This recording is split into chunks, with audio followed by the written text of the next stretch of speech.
बिस्मिल्लाहिर्रहमानिर्रहीम। अस्सलाम वालेकुम। Hello students, hope you are doing good.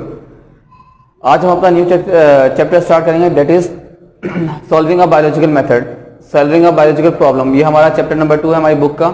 इससे आज हम सॉल्व करेंगे। इसे हम आज देखेंगे कि इसमें चैप्टर में आपके पास कौन कौन से टॉपिक हैं। बेसिकली जो चैप्टर है हमारे पास बहुत ज़्यादा कोई लेनी चैप्टर नहीं है, बहुत छोटा सा एक टॉपिक है और उसी टॉपिक को हम डिटेल में पढ़ेंगे बस, ठीक है।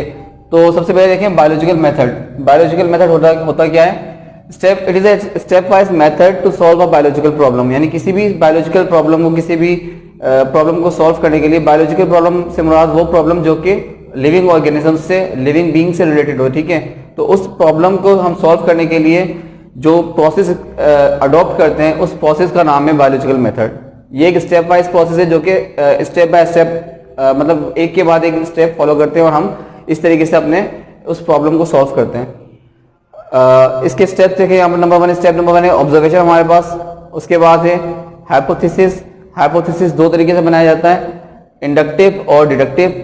इसके बाद है एक्सपेरिमेंट। एक्सपेरिमेंट के बाद हमारे पास जो है रिजल्ट है, फिर conclusion, theory and then law. तो हम इन तमाम स्टेप्स को वन बाय वन देखेंगे, इन स्टेप्स में होता क्या है। सबसे पहला हमारे पास जो स्टेप है वो है ऑब्जर्वेशन का।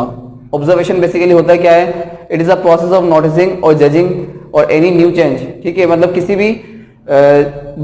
भी ऑर्गेनिज्म से किसी भी अगर हम सिस्टम में कोई चेंज देखते हैं, ठीक है, या कोई भी हम चेंज नोट करेंगे या कोई भी हम ऐसी चीज नोट करेंगे जो न्यू हो, तो हम उस चीज को कहते हैं ऑब्जर्वेशन। यानी कि ऑब्जर्वेशन से मुराद आपने किसी भी चीज के बारे में नोटिस किया, कोई नई चीज देखी, उसके बाद उसको ऑब्जर्व किया।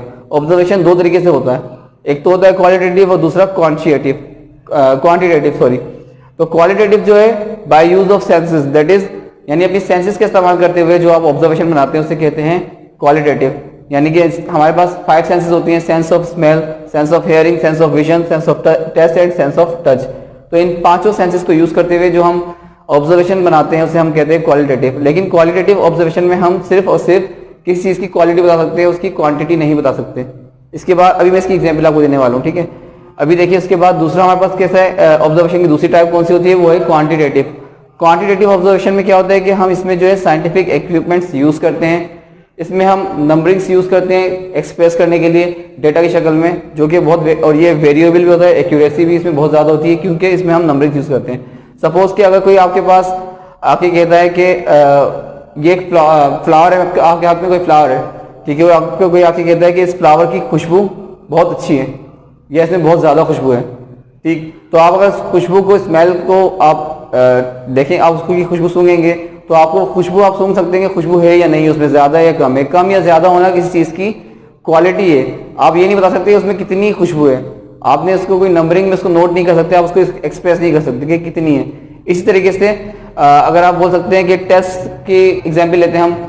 सपोज कि आपके पास कोई कॉफ़ी लेकर आया है, कब आप कॉफ़ी लेकर आपने एक सिप लिया, आपने कहा ये बहुत ज़्यादा मीठी हो रही है, ज़्यादा मीठी है।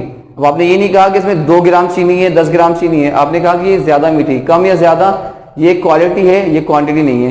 तो क्वालिटेटिव ऑब्जर्वेशंस में हम क्वालिटी की बात करते हैं, क्वांटिटेटिव ऑब्जर्वेशन के अंदर हम क्वांटिटी की बात करते हैं by using scientific equipments. For example अगर कोई बाहर से शख्स आता है और आकर वो बोर्ड देखता है हमारे पास, तो वही कहेगा ये बोर्ड कितना बड़ा है, तो हम क्या कहेंगे उसको इस बोर्ड के बारे में कि भाई सपोज ये हमने कह दिया कि ये 6 फीट का बोर्ड है, इसकी जो विड्थ है वो 6 फीट है, तो ये 6 फीट जो मैंने 6 फीट का वर्ड यूज किया, ये एक नंबरिंग के अंदर एक्सप्रेस किया इसको, तो ये क्वांटिटेटिव ऑब्जर्वेशन की एक एग्जांपल हो जाएगी, ठीक है।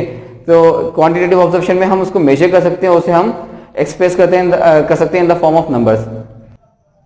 ऑब्जर्वेशन के बाद हमारे पास नेक्स्ट टॉपिक, नेक्स्ट जो हमारा जो स्टेप है वो है हाइपोथेसिस। हाइपोथेसिस होता क्या है? An intelligent guess in the form of statement which is must be testable. यानी कि एक इंटेलिजेंट गेस, एक साइंटिस्ट जो है एक मफरूजा पेश करता है अपने ऑब्जर्वेशंस के ऊपर। यानी उसने कोई ऑब्जर्वेशन किया, सपोज कि मलेरिया के पेशेंट्स आना शुरू हुए, जब मलेरिया के बारे में हमें डिस्कवर नहीं होता, पता नहीं चलता कि मलेरिया क्या चीज़ है, ये किससे होती है, इसका पॉजिटिव एजेंट क्या है, तो लोग परेशान थे। जब इस तरह से जब कोई प्रॉब्लम आती है उसको जब ऑब्जर्व किया जाता है, ऑब्जर्वेशन के बाद क्या करता है एक साइंटिस्ट जब होता है, जब बहुत सारी चीज़ों को ऑब्जर्व करता है, नोटिस करने के बाद वो क्या करता है एक अपने तजुर्बे की बुनियाद पर उस ऑब्जर्वेशन को देखते हुए जो है एक अपना एक ख्याल, एक खाका बना के पेश करता है, एक तुक्का इसको हम कह सकते हैं, ठीक है, एक गेस पेश करता है उस इंटेलिजेंट गेस को, जो कि एक टेस्टेबल होता है, टेंटेटिव होता है, ठीक है, उसे हम कहते हैं हाइपोथेसिस। हाइपोथेसिस सही भी हो सकता है, यानी एक मे बी फॉल्सिफाइड और मे बी करेक्ट, ठीक है, यानी यह सही भी हो सकता है, गलत भी हो सकता है। हाइपोथेसिस जो है वो दो तरीके से बनता है, ठीक है, इंडक्टिव और डिडक्टिव, दो तरीके से हाइपोथेसिस बनता है। वो किस तरीके से रीजनिंग, यानी कि यहाँ पे लिखा हुआ रीजनिंग, इंडक्टिव रीजनिंग और डिडक्टिव रीजनिंग। कैसे बनेगा? इंडक्टिव रीजनिंग में क्या होगा कि स्पेसिफिक टू जनरल, ये मूव करेगा स्पेसिफिक टू जनरल। मतलब इस बात का ये एग्जाम्पल हमारी बुक में दी हुई है कि shark is a fish, all fishes have scales and shark also have scales. मतलब इन्होंने एक बात की, पर्टिकुलरली बात करी पहले शार्क, एक स्पेसिफाई नाम कर दिया, पर्टिकुलरली बात करी शार्क की। शार्क एक मछली है और तमाम मछलियों के जो है वो स्केल्स होते हैं, उनके ऊपर स्केल्स होते हैं। तो इसी तरह शार्क के जो स्किन है वो भी स्केल से कवर्ड होगी। तो इसी तरीके से यानी कि जब कोई बात किसी खास बात से कह के हम एक जनरल आइडिया निकालते हैं, ड्राइव करते हैं, तो इसे हम कहते हैं इंडक्टिव रीजनिंग। यानी हम कोई एक खास बात कहते हैं, उस खास बात में से कोई एक जनरल बात कंक्लूजन निकाल लेते हैं। दूसरी रीजनिंग जो हमारे पास होती है वो है deductive reasoning, which moves from general to specific, यानी कि ये जनरल से स्पेसिफिक की तरफ मूव करती है। किस तरीके से? इसमें इफ देन स्टेटमेंट यूज होता है। लाइक एग्जाम्पल हमारे पास लिखी हुई है, if plasmodium is the cause of malaria then all malarial patient should have plasmodium in their bloods. ठीक है, यानी कि एग्जाम्पल क्या है कि अगर प्लाज्मोडियम जो है वो मलेरिया की कॉज है, मलेरिया की जो सबब है, मलेरिया जो है प्लाज्मोडियम की वजह से होता है, तो जितने भी मलेरिया के पेशेंट्स हैं सबके ब्लड के जो सैंपल्स ले जाएंगे उनके अंदर क्या होगा, उन सब में जो है वो प्लाज्मोडियम लाजमी तौर पे होना चाहिए। तो ये इफ देन स्टेटमेंट, यानी कि अगर इस तरह की जो स्टेटमेंट बनती है इसको हम कहते हैं डिडक्टिव रीजनिंग।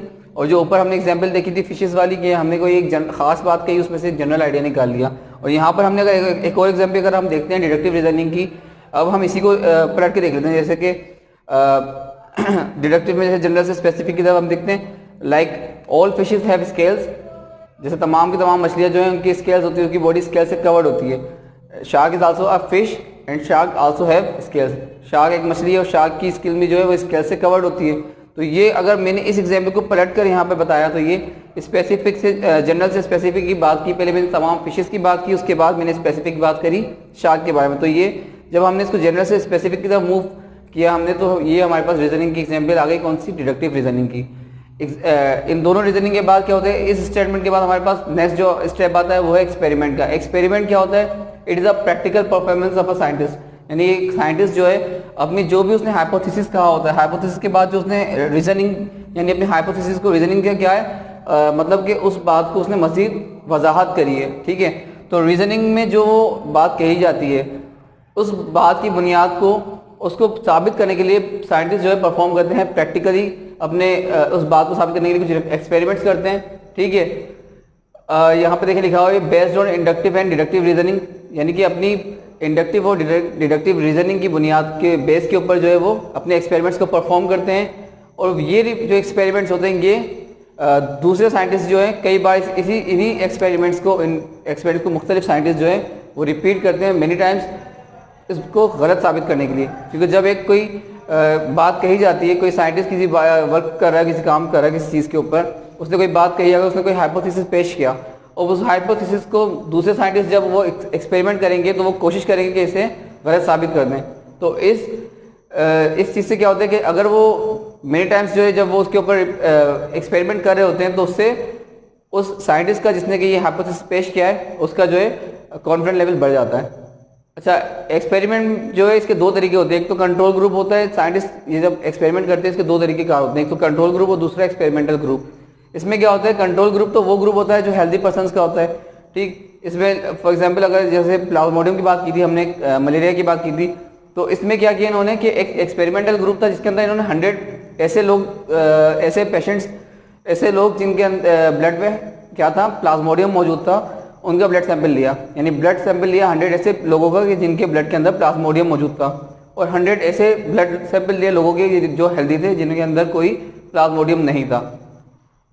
ठीक है, यहाँ तक की बात हमारी होगी एक्सपेरिमेंट तक की। इसके बाद हम आगे बात करते हैं एक्सपेरिमेंट के बाद हमारे पास नेक्स्ट टॉपिक जो है वो है नेक्स्ट, यानी कि जो हमारे पास स्टेप आता है वो है रिजल्ट। रिजल्ट में क्या होता है, रिजल्ट वेरीफाई द हाइपोथेसिस, यानी कि रिजल्ट जो है हमारा जो वो हमारे हाइपोथेसिस को वेरीफाई करता है। मतलब जब आपने जो भी हाइपोथेसिस एक साइंटिस्ट देता है, उस साइंटिस्ट हाइपोथेसिस के बाद एक्सपेरिमेंटली उसको प्रूफ करता है।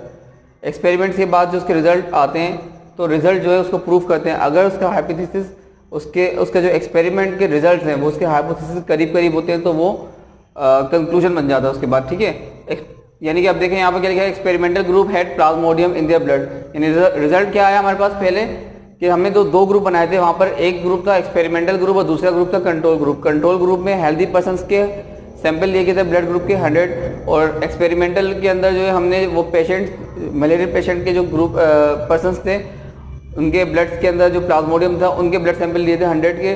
तो यही चीज़ इन्होंने रिजल्ट के अंदर शो करवाई कि जिनके जो हेल्दी कंट्रोल ग्रुप के जो सैंपल थे उन सब के अंदर जो है कोई मतलब प्लाज्मोडियम वगैरह नहीं था, और जो एक्सपेरिमेंटल ग्रुप था यानी जो जिन के ब्लड सैंपल्स के अंदर जो है प्लाज्मोडियम था, जो मलेरिया के पेशेंट्स थे उनके एक्सपेरिमेंट से ये साबित हुआ मतलब कि उनके ब्लड के सैंपल के अंदर प्लाज्मोडियम मौजूद है। इसके बाद हमारे पास नेक्स्ट जो आता है वो है स्टेप कंक्लूजन का। कंक्लूजन जो है रिजल्ट के बाद आता है, यानी कि ये फाइनल स्टेप होता है बायोलॉजिकल मेथड का। वैसे तो ये फाइनल स्टेप होता है, इसमें क्या होता है, experiments are analysed and determination is reached about the hypothesis, यानी एक्सपेरिमेंट को एनालाइज किया जाता है, उसको एनालाइज डेटा एनालिसिस की जाती है उसकी, और उसके बाद जो रिजल्ट्स आते हैं, रिजल्ट के बाद रिजल्ट की बेस के ऊपर कंक्लूजन बनाया जाता है कि अगर आपका जो रिजल्ट है वो आपके हाइपोथेसिस के करीब है, यानी आपका जो रिजल्ट एक्सपेरिमेंट के जो रिजल्ट आ रहे हैं वो आपके हाइपोथेसिस के करीब करीब पहुंचे, यानी कि आपके हाइपोथेसिस के आपकी जो मफरूज़ा आपने पेश किया था उसके करीब करीब जाते हैं, तो फिर ये आपका जो कंक्लूजन है ये चेंज हो जाता है किसके अंदर, थ्योरी के अंदर, ठीक है। अब यहाँ पे एग्जाम्पल दी हुई है Plasmodium is the cause of malaria. जब ये रिजल्ट से बात साबित होगी तो ये कंक्लूजन बना दिया कि प्लाज्मोडियम जो है यही जो है मलेरिया की एक कॉज है, बहुत बड़ी वजह है। कंक्लूजन के बाद हमारे पास नेक्स्ट स्टेप होता है थ्योरी का। थ्योरी में क्या होता है, थ्योरी आर वेल टेस्टेड, यानी जब हमारा कंक्लूजन आ गया, कंक्लूजन के बाद का स्टेप है ये थ्योरी में थ्योरीज जो है बहुत ज़्यादा टेस्टेड होती हैं और हाईली रिलायबल होती हैं। जब एक आम बंदा कहता है, कोई एक आम नॉन साइंटिस्ट बंदा जो वो कहता है कि मेरे पास एक थ्योरी है, तो इसका मतलब उसके पास एक गेस है, क्योंकि वो साइंटिफिकली प्रूफ्ड नहीं है। लेकिन जो एक साइंटिस्ट जब ये कहता है कि आई हैव अ थ्योरी, तो इसका मतलब कि उसके पास उसकी जो थ्योरी है वो वेल टेस्टेड और हाईली रिलायबल है, क्योंकि उसे बहुत सारे एक्सपेरिमेंट्स के उससे गुजारा गया उसकी थ्योरी को, ठीक। तो हाईली रिलायबल होती है, unified repeated observations and data collected from lots of experiment, यानी कि कई मरतबा जो है मुख्तलिफ किस्म के एक्सपेरिमेंट से उसकी थ्योरी को गुजारा जाता है। मुख्तलिफ साइंटिस्ट के ऊपर वर्क करते हैं और उसे एनालाइज करते हैं, उसको फाल्सिफाइड करने की कोशिश करते हैं कि किसी तरह से ये गलत साबित हो, मगर उसकी जो थ्योरी है अगर सही रहती है तो उस थ्योरी को आगे जाती है। जिस तरह एग्जाम्पल क्या है, थ्योरी ऑफ इवोल्यूशन, जैसे हमारे पास थ्योरी ऑफ इवोल्यूशन है जो कि करेक्ट है, तमाम टेस्ट से पास होने के बाद अब तक करेक्ट आई है। थ्योरी के बाद क्या होता है, जब आपकी थ्योरी करेक्ट रहती है तो उसके बाद थ्योरी के बाद नेक्स्ट स्टेप हमारे पास जो लास्ट स्टेप होता है वो है लॉ का। लॉ जो है वो एक यूनिफॉर्म और कांस्टेंट फैक्ट होता है नेचर का, जो कि सबकी पूरी यूनिवर्स पर के लिए कांस्टेंट होता है। क्योंकि एक लाइफ की जो है बायोलॉजी में हम स्टडी करते हैं ऑर्गेनिजम्स के बारे में, जानदारों के बारे में, और लाइफ की इल्यूसिव नेचर की वजह से जो है बायोलॉजी में लॉस जो है आपको सिर्फ दो ही नजर आएंगे। दो में से पहला लॉ तो हमारे पास मेंडल्स लॉ है, जो कि हम लोग ने हमारी पिछली किताब में था, मेंडल्स लॉ बायो की जो हमारे पास बुक थी उसमें था, आप इंशाल्लाह आगे क्लास में पढ़ेंगे। और उसके अलावा दूसरा है हार्डी वेंगबर्ग्स लॉ। ये दो लॉज हैं हमारे पास जो कि इसके हमारे पास पाए जाते हैं, ठीक है, हमारे पास यानी कि मौजूद हैं। अब इसके स्टेप्स को जो है एक बार रिव्यू देख लीजिए आप। सबसे पहला स्टेप क्या होता है बायोलॉजिकल मेथड का, कि ऑब्जर्वेशन, किसी भी चीज़ की नोटिस करते हैं, जज करते हैं किसी भी चीज़ को, उसके बाद हाइपोथेसिस, उस ऑब्जर्वेशन की बेस के ऊपर, अपने एक्सपीरियंस की बेस के ऊपर एक हाइपोथेसिस पेश करता है एक साइंटिस्ट। हाइपोथेसिस दो तरीके से पेश करता है, इंडक्टिव या फिर डिडक्टिव। इस तरीके से ऑब्जर्वेशन भी दो तरीके से होते हैं। एक तो ऑब्जर्वेशन होता है क्वालिटेटिव, जो क्वालिटी वाइज होता है, यानी कि सेंसेस का इस्तेमाल करते हुए अगर हम किसी चीज़ को ऑब्जर्वेशन पेश कर देंगे तो वो क्वालिटेटिव कहलाएगा। लाइक कि कोई चीज़ छोटी है या बड़ी है, या कोई किसी चीज़ का, फॉर एग्जांपल मैंने बोल दिया कि मेरे पास एक फ्लावर है और इस फ्लावर का कलर डार्क रेड है, तो ये डार्क या लाइट कलर, ये जो कलर के मैं डार्क या लाइट या गहरा या हल्का जो मैं कह रहा हूँ, तो ये इसकी क्वालिटी की, इसकी क्वांटिटी नहीं। वो चीज़ जो मेजर कर सकते हैं वो क्वांटिटेटिव कहलाती है, और क्वांटिटेटिव ऑब्जर्वेशन में जाती है। यानी कि दो तरह के ऑब्जर्वेशन हो गए, एक क्वालिटेटिव जिसमें क्वालिटी बताते हैं, और दूसरा क्वांटिटेटिव जिसमें हम क्वांटिटी की बात करते हैं।